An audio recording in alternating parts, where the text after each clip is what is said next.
When Jack's car stopped in front of the farm gate, Lýtửtiên still felt a slight pain all over her body after the fall. She looked around. The desolate scene before her eyes made her heart ache. Everything was in ruins. Weeds were growing wildly. The house was crooked like a skeleton.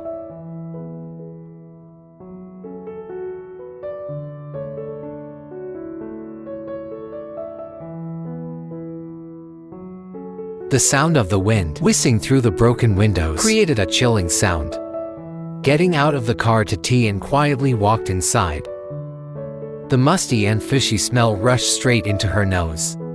The pigsty was empty, the chickens were gone. The familiar daily items were also gone.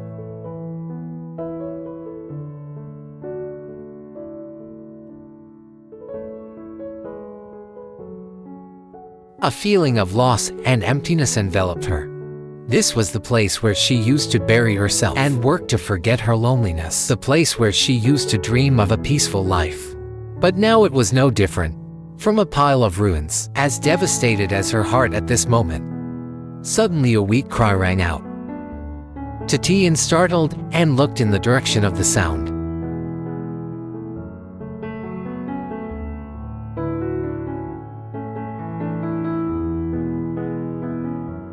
Her pet cat Moip was skinny and had ragged fur, hiding in a corner of the house.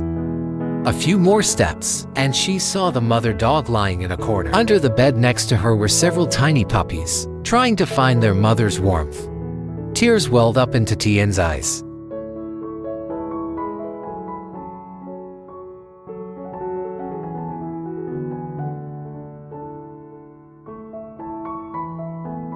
In this desolate scene, only the inanimate animals remained, like a small comfort in the depths of despair. She knelt down, hugging the cat to her chest, hot tears rolling down her cheeks. Jack silently observed Tu Tien, sorrow welling up in his heart.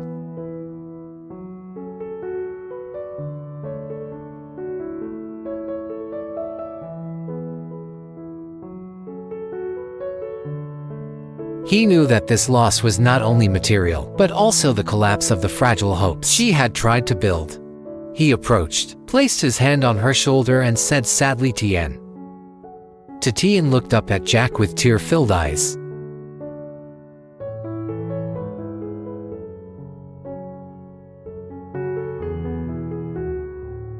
In his eyes she saw worry, sympathy and an unspeakable sadness. Her intuition told her that something was wrong. Jack took a deep breath, trying to keep his voice calm, but still couldn't hide the heaviness. "I have something to tell you about. About Uncle Hoy." Tu Tien's heart ached slightly.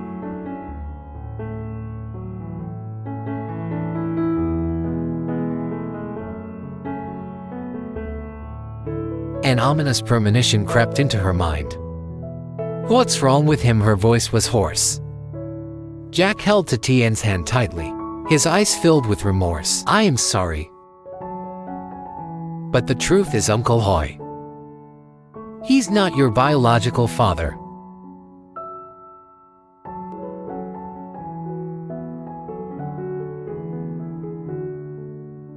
A deadly silence filled the space. Tu Tien was stunned, her eyes wide open, looking at Jack, seemingly unable to believe what she had just heard.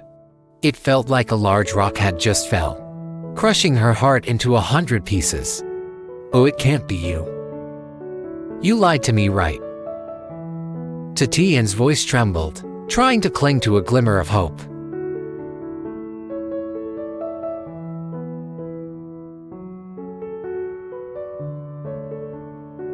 "I wish I could lie to you. But the truth is he was controlled by bad people. They took advantage of his search for his daughter to approach you to collect information about me and the company." Each of Jack's words was like a knife, cutting into Tu Tien's bleeding heart.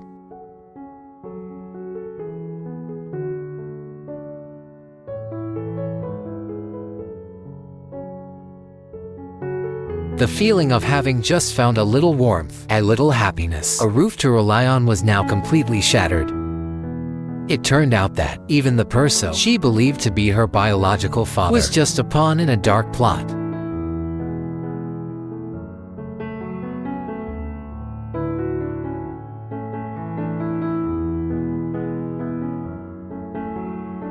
Tu Tien's tears fell again, this time not only sadness, but also indignation, extreme disappointment. She felt like the whole world was turning its back on her.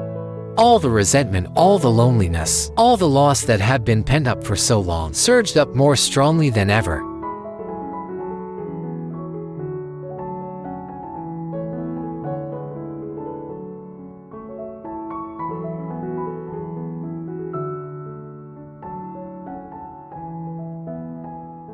She covered her face and sobbed, her sobs echoing in the ruined house.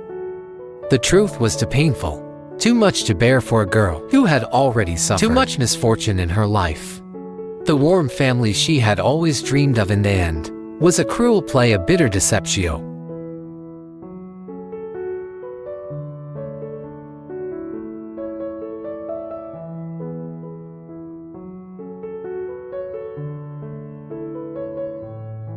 Jack quietly held Tu Tien in his arms, letting her cry. He knew that no words of comfort could ease this pain. The only thing he could do was to be by her side, share the burden, and help her overcome the difficult days ahead.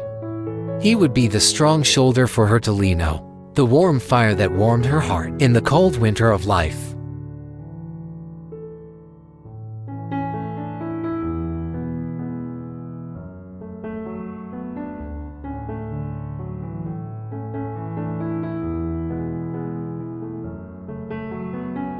She leaned her head on his shoulder and cried a lot.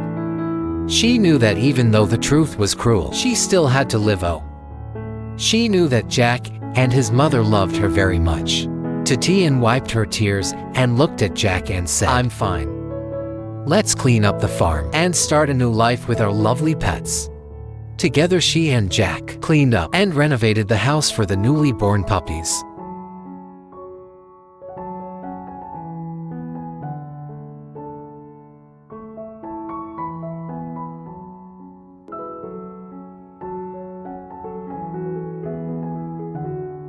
In a luxurious villa on the outskirts of the city, Han was leisurely enjoying a glass of red wine.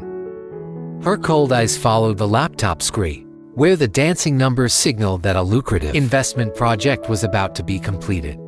The corners of her mouth slightly raised into a calculating and satisfied smile.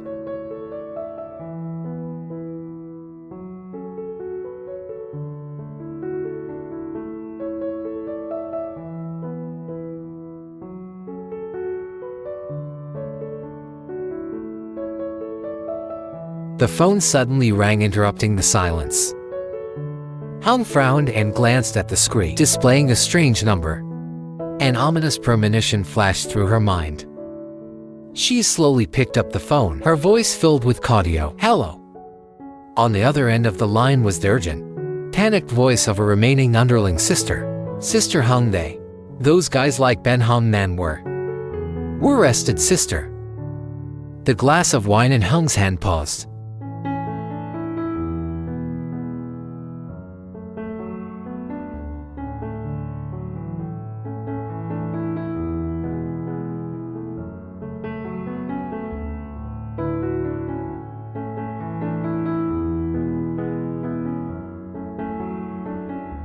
The smile on her lips disappeared, replaced by a cold, terrifying expression. The blood in her body seemed to freeze. 3 trusted underlings, people who were always absolutely loyal to her, were arrested. What happened? Speak clearly.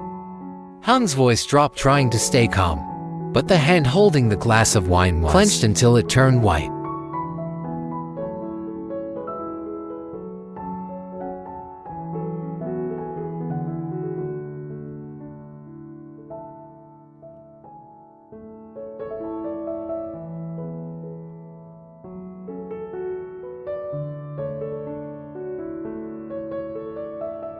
The underling stuttered and briefly recounted the incident, his voice filled with fear.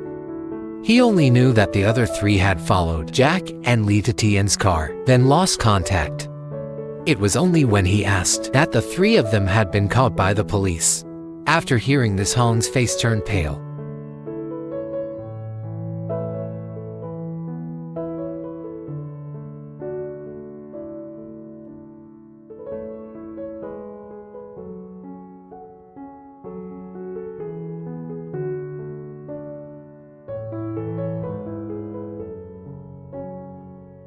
She gritted her teeth, anger and anxiety surging like rolling waves. Everything happened too fast, beyond her control. The perfect plan she had worked so hard to build was suddenly in danger of falling apart. "You idiot!" Hung hissed over the phone, her voice filled with hatred. "How did I tell you to be careful? How could you be caught so easily?" The underling on the other end could only remain silent, trembling, not daring to say a word.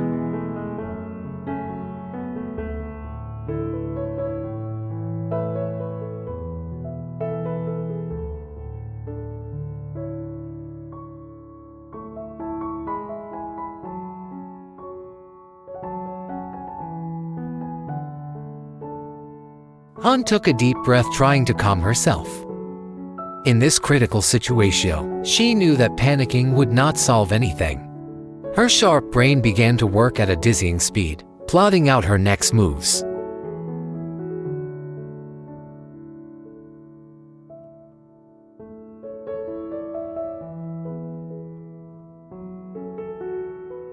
Listen, Han lowered her voice, but each word still exuded coldness and determination. "You immediately erase all traces of contact between me and them. Burn all related papers and documents. Then disappear. Hide as far as possible. I will contact you later."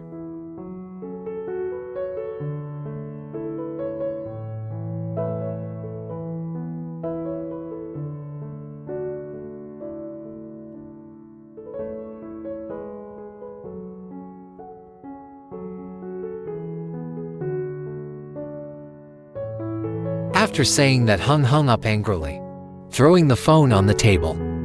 She stood up, walked quickly to the window, and looked out at the pitch-black night outside.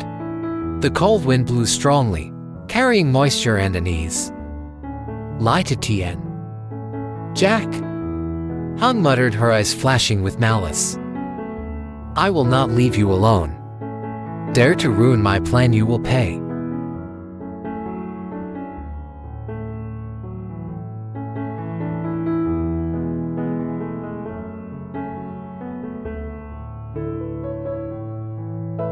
Knowing that time was running out, Han quickly packed up important items, secret papers, and a large sum of cash that she had prepared for emergencies.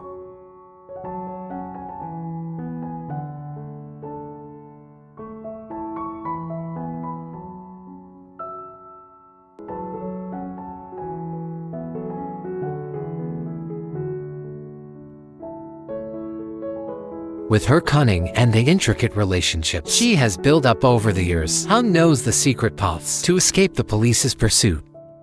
In the dark, Han's car quietly left the villa, merging into the traffic on the highway.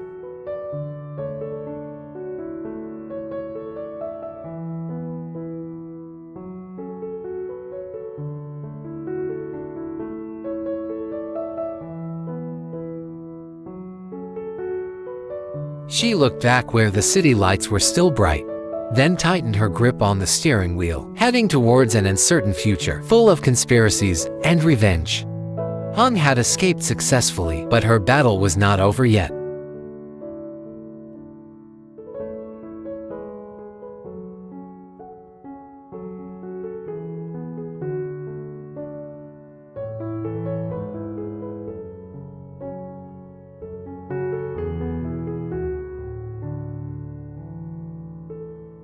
Thank you for following our story. We will continue to update the next new details. Wish you all a happy life.